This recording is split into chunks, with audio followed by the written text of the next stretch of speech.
In today's What's Wrong with This House exercise, John and I are analyzing the Hampton, which is a 2,063 square foot single family house located in Gilbert Town Center, which is a suburban community of Gilbert, Illinois. And the house has 2 bedrooms, 2.5 bathrooms, and is being built by Plotty Homes. And if you want to see how we scored it with the slow home test, you can click on the link at the bottom of the post. So let's go through it in a little bit more detail. Here's the front page of the website. We can see the house is actually here.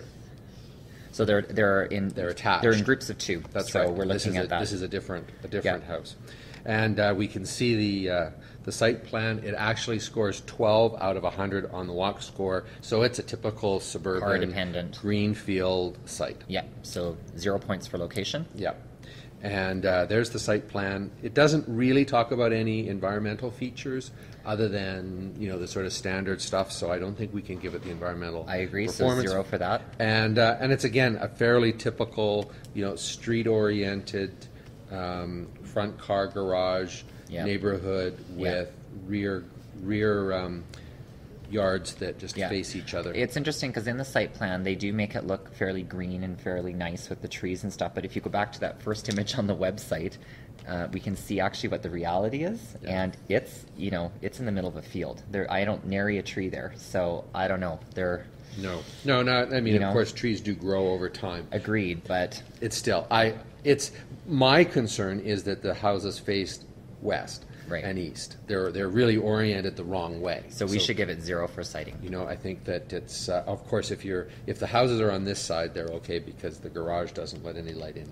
So which brings us to the floor plans itself, and there are some pretty big problems with this plan, right? Yeah. Starting with the overall organization. Well, I think it's interesting to talk about organization in terms of hierarchy of rooms, because I think we've got a real problem here. We've got an entry that's basically the same size as the dining room, which is the same size as the great room, which is almost the same size as the dinette. There's no sort of hierarchy of space. No. You'd think that if in a single family house with 2,000 square feet, you'd be able to see the living room and the dining room as one bigger space, as proportional entry. The kitchen is too small by contrast. Yeah. So in terms of organization, I think that's a real issue.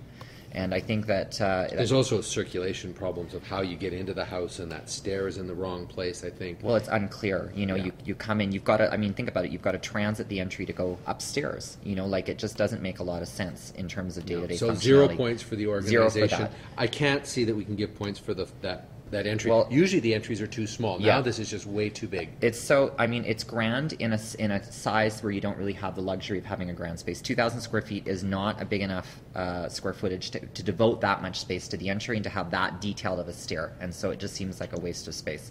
Exactly. Indoor living, outdoor living seem to be okay. It's a little ways away. Sure. I think we just give it the points because it would work for furniture. Needs to get points for something. Yeah, exactly. The kitchen, I think, is a real problem. I think that the size of the kitchen is too small. The kitchen is the same size as the entry foyer, which is an issue. There's not enough counter space. There's just a little bit of counter there and there, a little bit around the side of the stove. It's all circulation. You have to transit through. Well, it's interesting because last week you were talking about kitchens in townhouses, and this has got that problem with circulation, right? It feels like a townhouse kitchen to me. It's not the right scale, and it's also not located properly in plan. I don't think it's actually in the right spot. So we can't give it points. We got to talk about the dining room. Yeah. This is a real issue.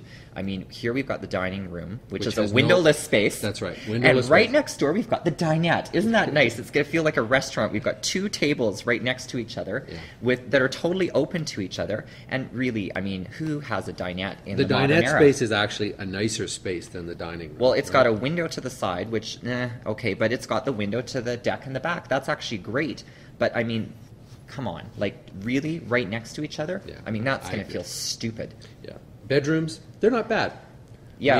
You don't like that. I don't like it either. But the 45-degree angle on bedroom number 3. Yeah, we're talking about this doorway. It's actually mitigated by the fact that closet takes out. Yeah, it's not problem, ideal, right? You don't but have the conflict. It is because it is set back in that space a little bit. But we're going to give the bedrooms the point because they do need a bit of a point.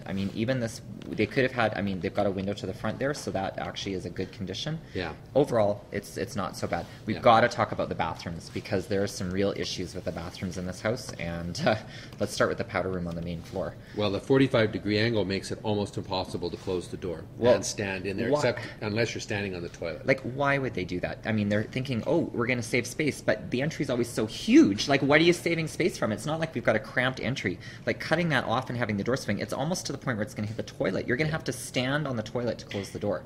So that's bad. Look at this. Like, look at these sink proportions. There's no storage. Like, I don't even think those that's big vanities. enough for a sink. Like, no, you know? No, we've talked about bathrooms a couple of weeks ago. You have the sink, the space for the sink, and then you need the same amount of space as a minimum beside it to have drawers. Exactly. But then, you know, what I think is really great is we've jammed in a supersized tub in the corner, you know, that's a big Roman bath, and then we've taken away all the counter And you've space got a lot in the of master. extra floor space that I mean, you don't really need. It's bad. It's bad. So study, we gave it the point. That's Yes. okay. Laundry, in this case, we do want to I point think this it's out pretty good. because this is one of the examples where it's combined with the back entry, but we've actually have enough room because they've set the laundry machines back this distance. You can stand there and do laundry, and someone can still pass behind in and out of the garage. So that actually that condition works. So that's Yes. good. Finally, parking.